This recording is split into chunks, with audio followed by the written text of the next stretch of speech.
Circulation of blood. The auricles have thinner walls compared to the ventricles and are the chambers where blood enters the heart from the veins. The left auricle receives oxygen-rich blood from the lungs through the pulmonary vein. This blood then moves into the left ventricle via the bicuspid valve. From the left ventricle, the oxygen-rich blood is pumped into the body via the aorta, the primary artery. On the other side, the right auricle collects oxygen-depleted blood from the body's tissues via a large vein named the vena cava.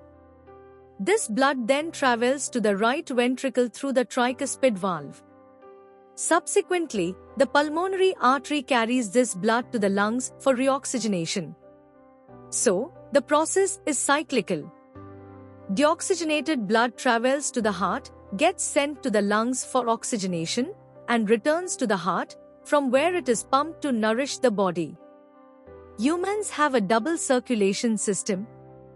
There are, thus, two circulations in the human body. 1. Pulmonary circulation. 2. Systemic circulation. Pulmonary circulation. When the blood circulates between the heart and lungs, it is called pulmonary circulation. Its major role is to carry deoxygenated blood to lungs for oxygenation and return this blood to heart. The right ventricle pumps the deoxygenated blood to the lungs for oxygenation. The blood flows into the vascular system of the lungs and becomes oxygenated. Through the pulmonary veins, the oxygenated blood returns to the left atrium. Deoxygenated blood, next, right atrium, next, right ventricle, next, pulmonary artery, next, lungs, next, pulmonary veins, next, left atrium. Systemic circulation. When the circulation of blood occurs between the heart and body organs, except lungs, it is called systemic circulation. It is a big circuit having a large number of arteries, veins and capillaries which supply blood to various parts of the body. The left ventricle pumps the oxygenated blood into the aorta, which branches out into arteries. These arteries enter the organs where they divide into smaller branches and make a network of capillaries. From capillaries, the oxygen diffuses into the tissues. The blood loses its oxygen and becomes deoxygenated. Veins collect this deoxygenated blood that transfer it to the right atrium.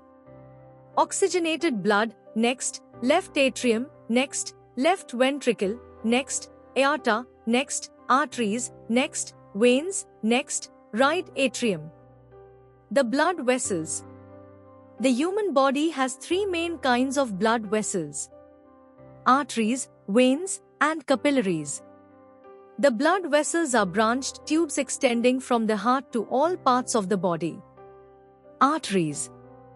Artery carries blood away from the heart towards any organ. Veins. Veins function to return blood from the organs back to the heart. Capillaries. Capillaries are very narrow blood vessels with a diameter around 8 microns. Their walls are made up of just one layer of flat epithelial cells, known as endothelium. Capillaries are in direct contact with body tissues. Table 9.3 Differences between artery and vein. Feature: artery, vein.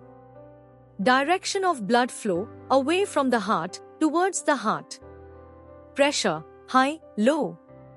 Oxygen content: mostly oxygenated, except pulmonary artery, mostly deoxygenated, except pulmonary vein. Wall thickness: thick, muscular, thin. Lumen size: relatively small, relatively large. Valves: absent, present, to prevent backflow. Appearance: deep-seated in the body, not visible, often visible beneath the skin. Function: carry blood from the heart to tissues, carry blood from tissues to the heart. Elasticity: high, can recoil, less elastic, can distend easily.